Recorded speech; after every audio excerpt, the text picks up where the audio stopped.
Assalamu alaikum rahmatullahi wa barakatuhu wa alhamdulillah.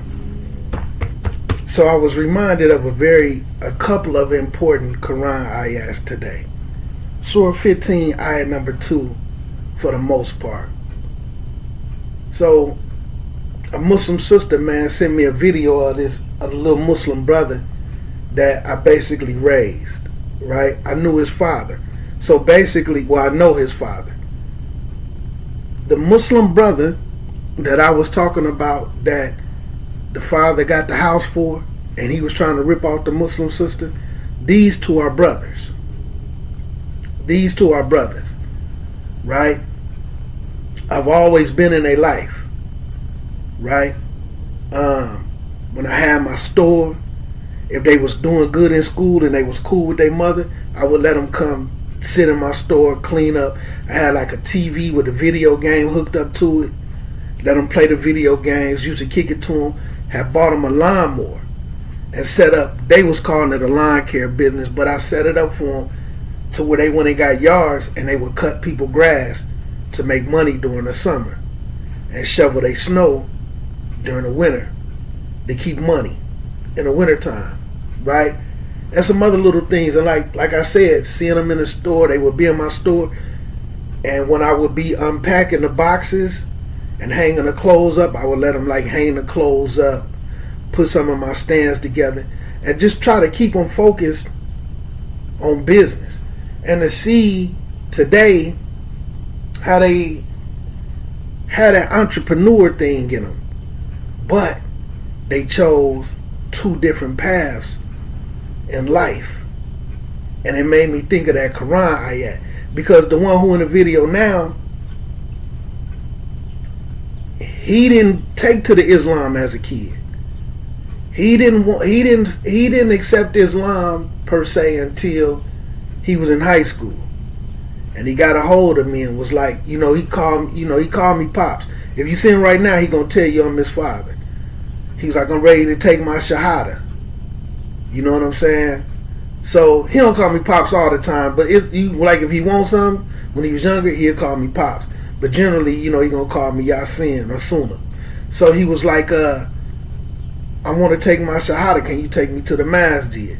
So I went and picked him up, his two brothers, right? Took them up there for them to take their Shahada. And he was sticking to the game plan.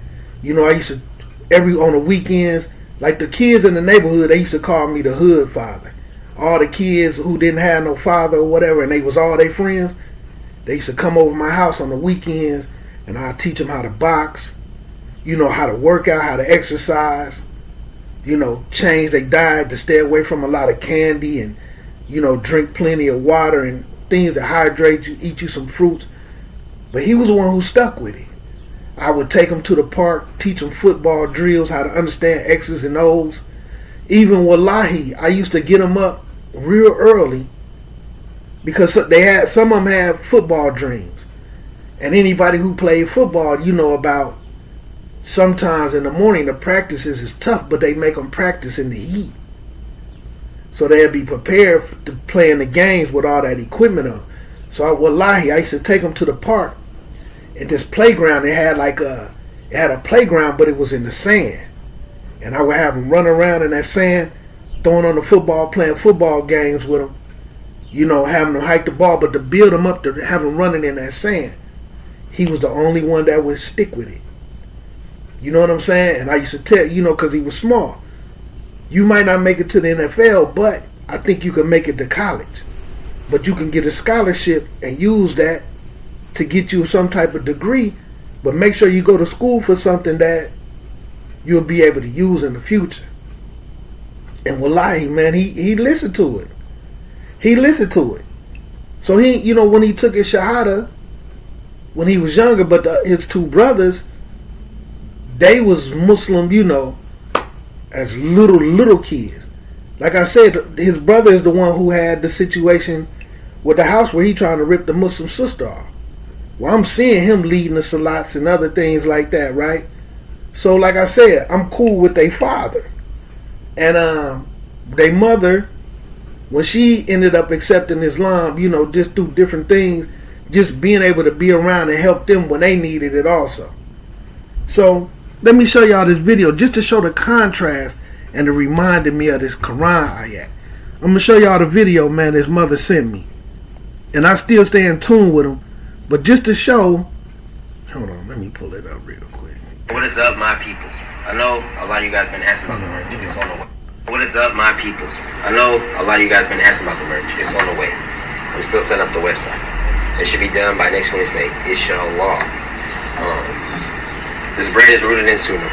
The Prophet sallallahu alaihi wasallam, he favored the right side. You see, I got everything to the right. As Muslims, it's Sunnah to eat with the right hand, to drink with the right hand. When you're leaving your house and you're entering your house, always step with the right foot. And then when you're walking into the masjid, you should step with your right foot. So it's rooted in Sunnah. This is not just a brand just because I want to make money. Nah, this is about impact. It's about creating taqwa around our deen and bringing more awareness and for people to take heed.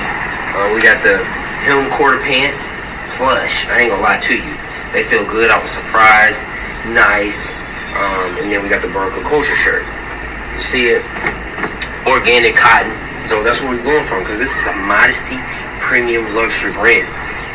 I'm not doing anything that everybody else do. I'm not doing none of streetwear, none of that. That's cool. A lot of stuff be fire. But we rooted in purpose, alignment, and Sunnah, baby. That's what we're rooted in. So I'm going to attach the link to this post for you guys to go to my Instagram, sign up for the drops. I'm not going to be spamming y'all with emails. It's going to be more mindset, community-based for you guys to get a feel for the brand and the mindset.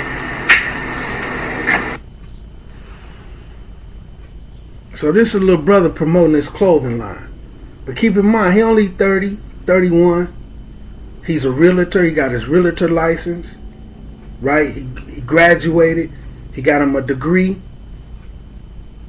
He got some stuff going on. Like, he got some motion.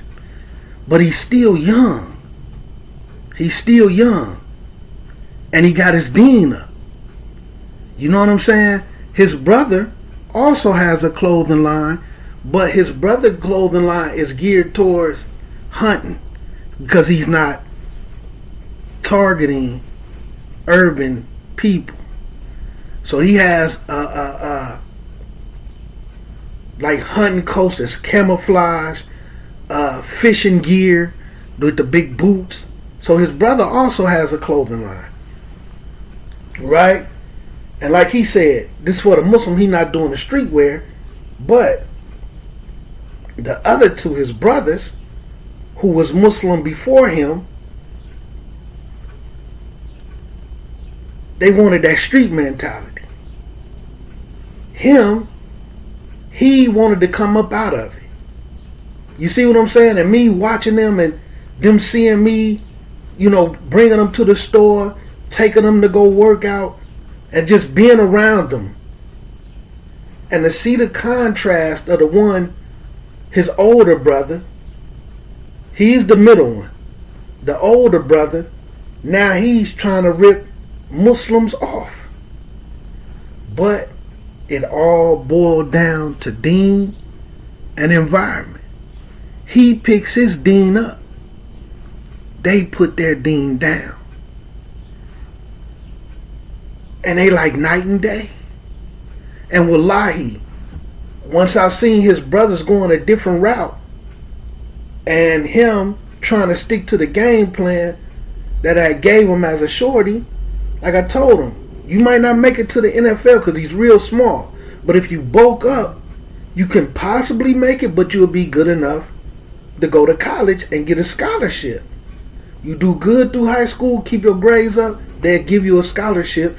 You use that scholarship to get a degree in something that you could work with. I tried to talk to his brothers about the same thing, but they didn't want to go to school. You see what I'm saying? They didn't want to go to school. They had different mothers. You see what I'm saying? So his brothers' mothers was kind of pulling them away from Islam. His mother wasn't Muslim when he was born, but she ended up accepting Islam, and that's why he wasn't Muslim as a youth, but his brothers who had different mothers, so he didn't necessarily take to it. And like I say, his father was in his life per se. But long story short, once he took to it,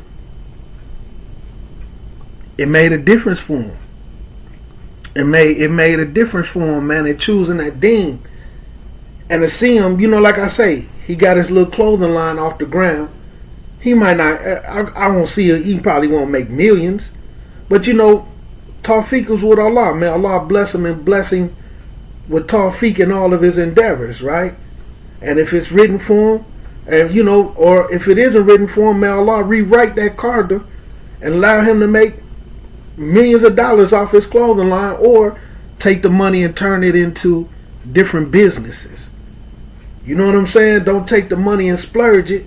Put some of it to the side, because times is changing, and he may be able to roll that into something more profitable. You see? But it made me think of this Quran ayat, to see Muslim children, brothers, different mothers, right?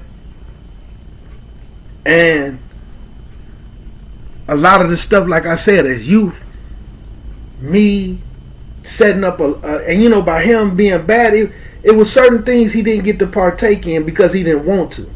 But I had bought them a lawnmower and set up a lawn care business for them, where they was able to go just cut grass, rake leaves, you know what I'm saying, do little different work, and they would make money all summer. Wintertime with the same customers, come shovel their driveway, their sidewalk, and they was able to make money. He didn't want to participate. He wanted to be a street guy. You know what I'm saying?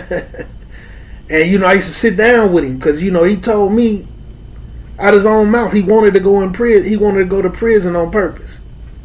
I used to tell him, man, no, that's not what you want.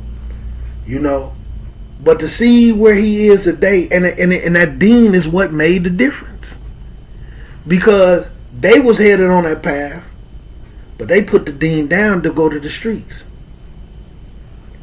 He put that way of thinking down, mainly because once he started playing football, and I'm talking about like from the age of, I think I started teaching him how to play football, man, when he was like maybe 7, 8. You know what I'm saying? Picking him up, taking him to the store, letting him hang up clothes, opening my stuff up, show him how business work, show him how to save their money. It was just a few things. But anyway, all of them entrepreneurs. I won't say successful, but the ones who play with the deen, they not like him. Like I say, Shorty a realtor. You know what I'm saying? He doing his thing. He got him a degree. He keep decent job. He handling this business, man. And he travel all over the United States, man. And he hit the masjids. He linked with the Muslims wherever he go. But it was this Quran ayat that it made me think of and sit down and ponder on it, because, and wallahi, with his brothers, once his brothers wanted to start taking towards the street, and he the middle one. He the middle one.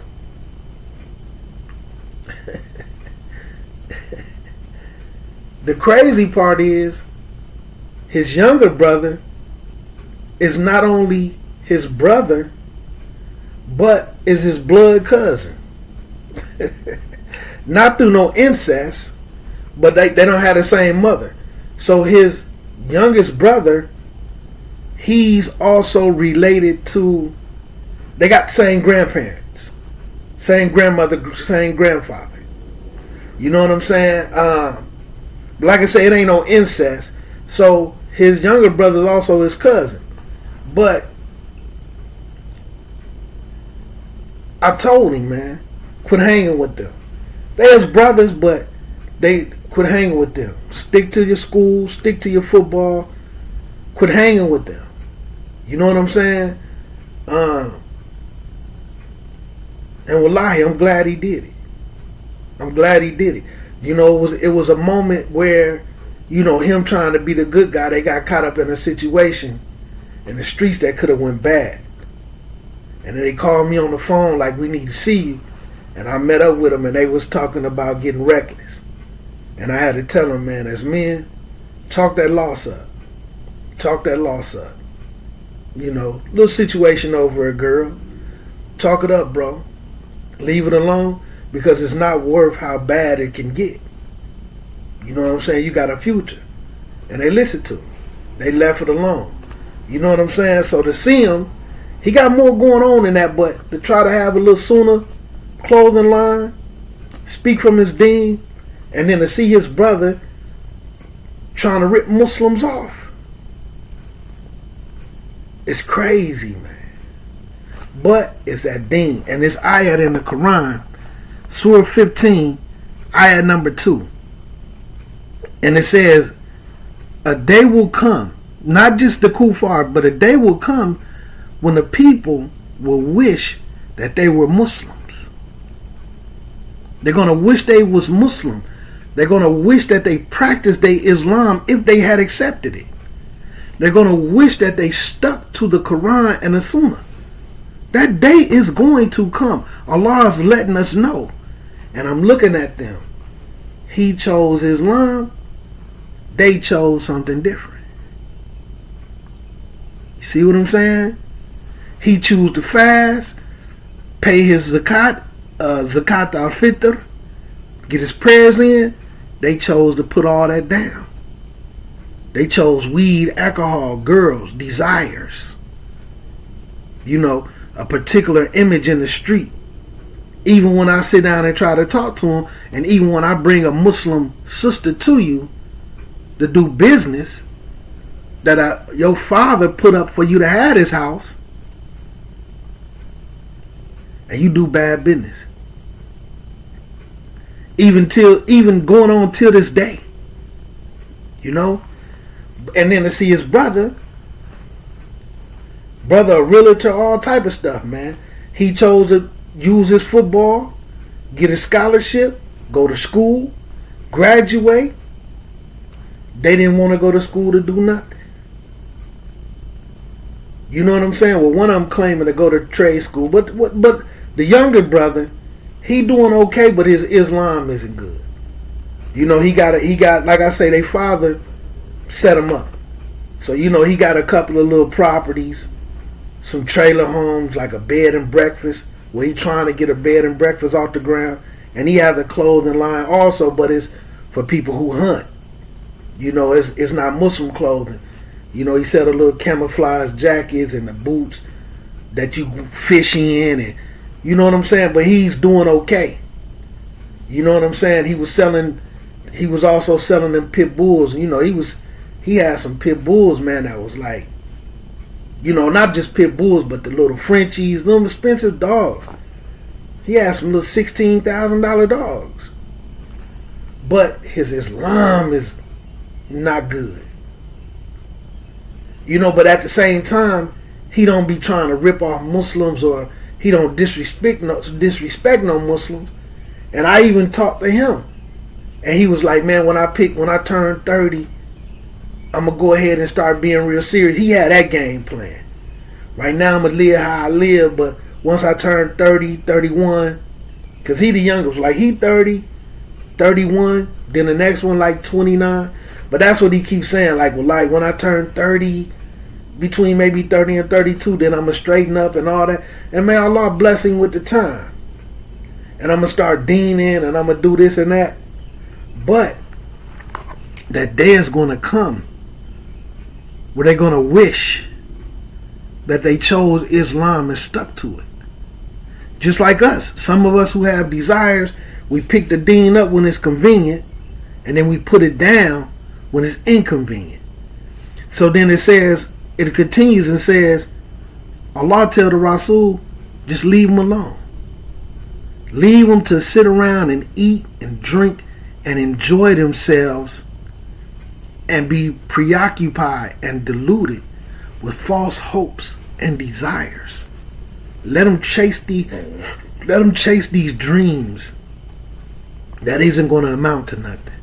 Let them chase this dunya. Let them chase this worldly life that they desire. Never saying, as a Muslim, that you can't have nice things, that you can't have a nice life, and you can't have fun and enjoy yourself. Not saying that, but referring to the things, if you got to put your deen down for it. You know, you got to, as a Muslims, we got to learn to choose the beneficial life over the superficial. And beneficial is what's going to benefit you in this life and in the next. A lot of us too stuck on choosing a superficial life over a beneficial one. And this is brothers and sisters. You know what I'm saying? Too caught up in the dunya. So it continues and says, leave them alone. Allow them to eat, drink, and enjoy themselves, and be deluded with false hopes and desires, right? For soon they will know the truth. And this is a threat for when Allah Azza wa Jal get you in that grave, and you have to meet Munkar and Nakir. Are you gonna know the truth? Certainty is gonna show up when that belt get on you. You see, when you in that realm and things can't be changed, and it's over for you, right? And then Allah says, never did Allah destroy a town whose term of life was not ordained beforehand, nor can people forestall their doom, nor can they postpone it. See, once Allah decides to put it on you, it's going to happen. You can't postpone it or nothing. And never did Allah destroy a town, a people. For instance, like the Egyptians who ruled and had the pyramids, the people in Rome who had the cathedrals and all these grand buildings and stuff that they had. And their town, their city, Sodom and Gomorrah. Allah never destroyed them without a warner coming. Somebody telling them to do right. Somebody teaching them the ways of life that Allah wanted them to choose. Allah always sent it there. And they had a appointed term. They're only going to get to enjoy this for an appointed term. And then boom. It's bell time. You know what I'm saying? They going to get spanked. And it just, like I said, just seeing the contrast of both of them. And knowing how they was brought up. But I see the choices in their success. He chose Islam. They put their Islam down. And a day is going to come. A day is going to come where they're going to wish that they was practicing Muslims, man. But not just them. Everybody who put their deen down when it's convenient for them. And pick up that other stuff when it's inconvenient. And when I say, although the one who did the stuff that he was doing and trying to rip off the Muslims, boy, life is in turmoil. And that's why I excuse him a lot. And you know, I try to talk to him like a grown man and be civil with him. Because he feel like because of the relationship that I had with his father, like he could talk and act any type of way. Not because he feel like he could beat me, because I'm just going to be like, youngster, one of them. Alright? Because that's really how I am. After I try to put people on and this and that and they don't listen, I'll be like, alright. And I'm going to sit back and let them prove me wrong. And then when they prove me right, I don't throw it in their face. I just be like, you know. But every time, and that's what I always look at, and I've been talking about this for a long time, the difference that I be seeing in these situations is be the ones who toy with the deen, man. May Allah bless that little young brother with Tawfiq. Wallahi, if you see him right now, he'll tell you I'm his father. Not only will he tell you that I'm his father, I even heard him tell his mother that if it wasn't for me his life would be different. You know what I'm saying? If it wasn't for Yasin, man, I don't know what I'd be doing. Man. You know what I'm saying? I don't know what I'd be doing. And see, even with his clothing line, like I said, I showed them as kids. Not only them, like I said, man, they used to refer to me as the hood father. The hood father. It's a lot of little young guys around here right now that'll tell you I'm their father. Has, single mothers growing up wanting to be in trouble. They see me now at the gas station and the grocery store. Pops, what up? What up? You good? You need something? Nah, I'm alright. Taught them business and everything, man. How to save money, how to get inventory, how to do this. And it's crazy because I'm proud of them, but I'm not proud of him, man. Him, I'm all the way proud of him. Been proud of him for years. He watched my videos. When he needs something, if he asks some questions or certain things about Dean, yeah, he'll get a hold of me. When it comes to women, anything he doing, he checks. You know what I'm saying? Hit me up, ask me what type of books he need. You know what I'm saying? I can easily be like, look, just give me a percentage of the business. You know what I'm saying? Here, let me invest in what you got going on. He a realtor. I ain't gonna put out all this stuff like where he at. But he in a major city.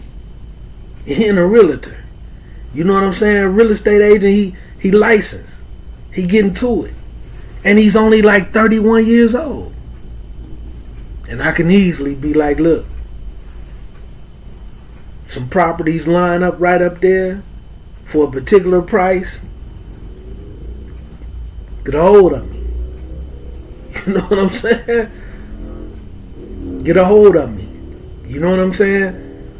Get a couple and see one thing that I want to do. And see, I don't even want to be putting my stuff out there. I don't. But I'll put it out there. And I'm trying to line it up to where I want to set up some of these Muslim brothers, some of these Muslim youth, and get them in a situation where they know how to rehab houses. And get a crew together and get one of them to become a contractor. He's a realtor. And properties come across his desk. We can just start getting these properties, man, getting some of these foreclosures, some of these low-income properties, and start rehabbing them. Because that's always been my dream. That's been my goal, to get a masjid and then to get a certain amount of houses and then let the houses maintain the masjid.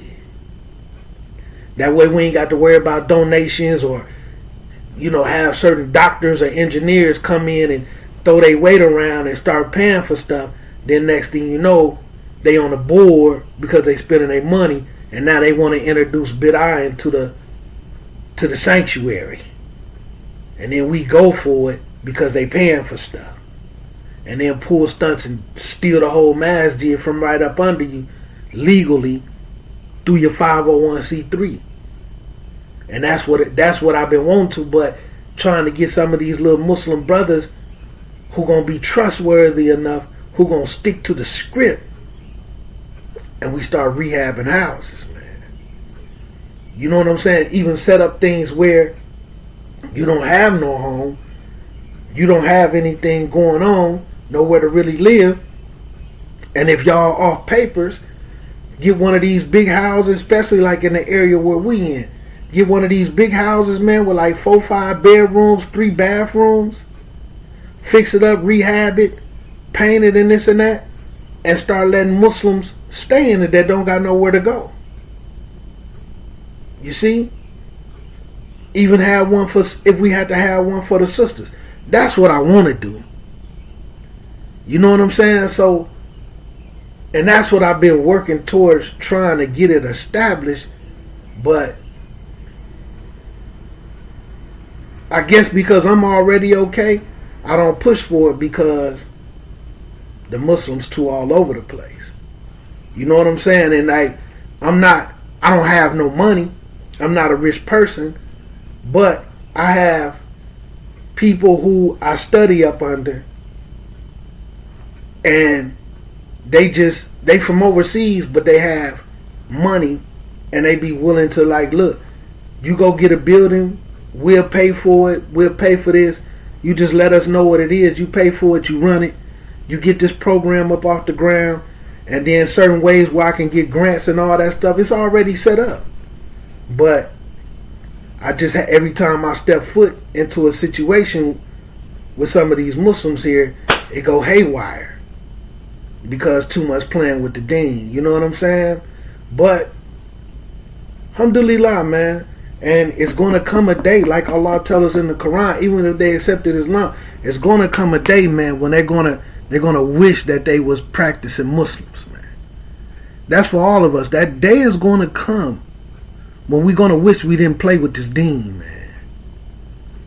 You know what I'm saying? And like I said, wallahi, his mom sent me that video this morning. You know what I'm saying? And you know, I'm proud of him, man, but just to see how his brother is moving. You know what I'm saying? How his brother is moving. Because like I said, you know, they don't have the same mom, right? But they grew up together. It wasn't like they didn't know each other, like lived together. All of that. You know what I mean? So, you know, like they close knit. And the mom had hit me up and asked me had I talked to his brother. You know what I'm saying? Because like he used to come like cut her grass and all that other type of stuff. Because they got a sister too. And she's like, man, you talk to him? It's like, man, I see him every once in a while. You know, but you know, I wasn't finna tell her the little situation with this house and all that type of stuff. But, you know, she like, you know, basically like what's going on with him. Like he won't even talk to her. I guess I don't know what happened, but I do know he out here going through it, man. That belt on him tremendously. Well, I feel sorry for him, man, but we got to choose Islam, man.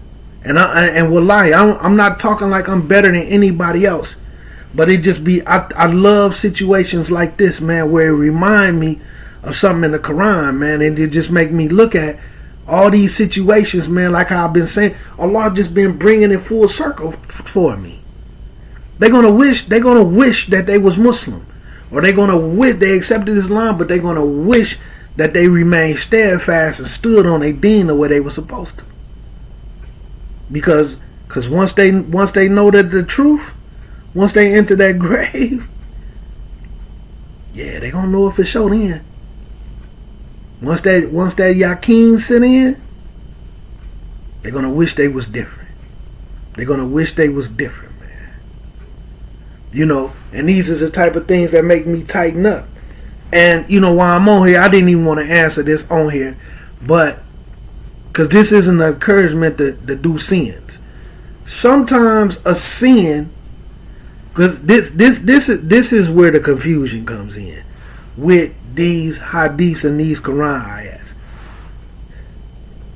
They may hear a scholar who say a person who does a sin that brings him closer to Allah, as opposed to a person that doesn't sin but they forget about Allah. So I'm going to give you an example. Let's say, for instance, you have a Muslim who sell drugs, gang bang, and may have a girlfriend. But because he sell drugs, but because he gang bang, and because he have a girlfriend, he makes sure he doesn't miss Jumu'ah. He makes sure when it's time for Salat, he makes his Salat on time because he know how sinful he is.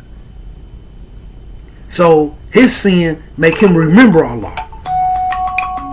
But then you have some who can say, I don't drink, I don't smoke, but they don't never make Salat. You see what I'm saying? I don't do none of this, I don't do none of that. They don't never attend the masjid. It's a difference when you have a reason, like if it's a masjid, a bid'ah, or they don't pray the right way. All this stuff going on. These is valid reasons to not go to a masjid. Where Allah says in the Quran, where if it's a masjid set up on corruption, don't stand in it, don't pray in it. And if you go to it and your voice and your actions can't bring enough change, then it's better for you to establish some type of situation where you can uphold your obligatory deeds without having to step foot in that. So we're not talking about masjids where they have valid reasons, but okay, I don't sell no drugs, I'm not in no gang, I don't have no girlfriend, I'm married, but you don't pray, but you cuss your wife out, and those sins don't make you remember Allah. But where the people get the confusion in is, it don't mean you keep doing those sins. You did a sin, you did a bad deed, alhamdulillah, let me make tawbah and stop doing this and return back to Allah. That's what it means. But so that's what the young brother basically was asking me a question along with that. Like, is a sinful Muslim that pray more, that remember Allah more, better than a Muslim that's better than a Muslim who doesn't sin, but it doesn't make, they basically, deen is basically flat. I wouldn't say that they was better, because they're still sinful. Yes, they are deening, but they're not deening to be forgiven for the sins. They're deening so that Allah won't do anything to them while they're sinful. Let me make Jumar so Allah allow me to not get busted for selling dope. But not everybody intentions like that. But I'm saying for the ones, people who I've come across, this be their mentality. Man, let me make sure I pray on time all 5 times so Allah won't allow me to get shot and robbed in the streets or get busted. Not remembering Allah like Jannah and stopping the sin. No, let me do these, let me go to Jumar so Allah will allow me to keep getting away with it. That's two different things, and that's one of those things where people be twisting up truisms in the deen. Just like twisting up truisms with marriage, to pass sisters around, or for sisters to pass brothers around, because they be just as with it as what the brothers do. Things that came from the dunya. You had people on the basketball team, and she was a cheerleader. She made her way through the team. She made her way through the football team. In the streets, she made her way through the clique of the friends. They hustling over here, she made her way through the hustlers. They gang banging, she made her way through the gang members. And then they come to the Ummah, she make her way through the Muslim brothers. And they merry-go-round her. You know, wherever you land, like spin the bottle. Wherever the bottle land, though, that's which brother you go through. But then they do it through marriage, though. You know what I'm saying? Taking truisms and twisting them. No, that don't mean, you are the one who does a sin and then remember Allah. Yes, that do make him a good Muslim, but not let me do what Islam tell me to do, so Allah allow me to keep doing this sin. That's not tawbah. That's not real tawbah. That's not real istighfar. That's deceiving yourself. You know what I'm saying? So we just had to be careful, man. Anyway, man, I got to take care of some business, man. Assalamu alaikum rahmatullahi wa barakatuh. Change your vibration, man. We got to change our frequency, man. We got to start getting on this. We got to start getting on this level and avoid all this low vibrational stuff that's in society, man. Start eating right. Start sleeping right. You know what I'm saying? Hydrate your body. Exercise, man. Sit in the sun. I'll tell you, people know I was doing a parasite cleanse. And let me tell you something. I'm going to have to redo it, but I know that I had parasites, because once I started the cleanse, all the sugar cravings went away. All of the wanting salty, greasy food, whether it be French fries, all those cravings disappeared. And they was gone for like 2 days. So I said, all right, I'm cool. I'm going to stop the cleanse. But the parasites have a dying off effect. I did the cleanse real. I did it for 4 days, but real strong for 2. Right? And when I tell you, man, when I stopped that cleanse, man, it could have been a monkey on the grill, and I would have wanted a bite of it. I wanted candy. I wanted food that I don't even eat. Like, I don't really eat ground beef. I'm not really a beef eater. You know what I'm saying? Just from different things, reading How to Eat to Live, you know. Like, completed How to Eat to Live before I completed the Quran. And being around, you know, out here, you know, we got Stones, we got El Rookins, and, you know, Vice Lords and all that. And this older El Rookin dude that I used to be around, who was going through his journey, and he went, you know, going up to the ranks so that he could become an El Rookin. And he used to talk to me about their dietary laws. And I was a kid and I adopted them. You know what I'm saying? Like, they couldn't drink no dark liquids. If they drunk any dark liquids, it had to be a fresh squeezed juice. And if it was dark, like dark grapefruit juice, herbal teas. But like coffee, dark sodas. So like if he did drink a soda, it would be a Sprite if he drunk one. Not eating any candy, because they was talking about how dark liquids stain your organs, your kidneys and all that. So they couldn't eat no dark liquids, no candy, no sugary stuff, no cakes, pies, unless they was made from stuff like honey. You know, like some bean pies where they make them with honey and different stuff like that. No sugar, no adding a whole lot of salt unless it was sea salt. Anybody who cooked pork in their kitchen, they wouldn't even eat out the kitchen. You'll see some more people from the Moorish signs that'll be that way. Moorish Americans, right? Some of them. But that part didn't come from the Moorish signs. That part came from the El Rookin side of it.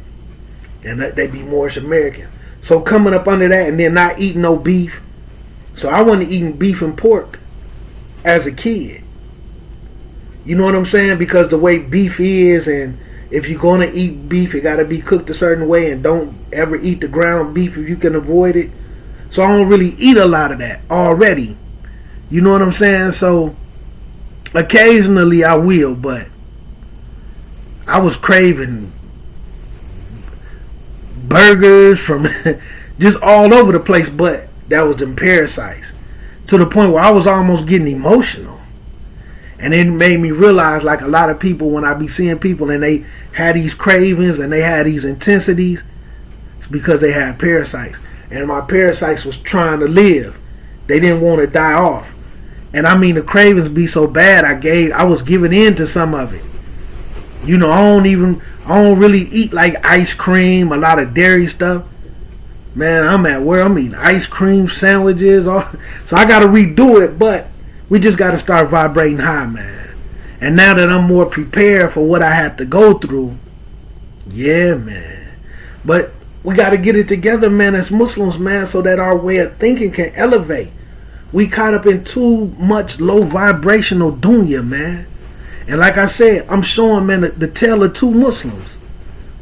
Brothers. You know what I'm saying? Brothers, man.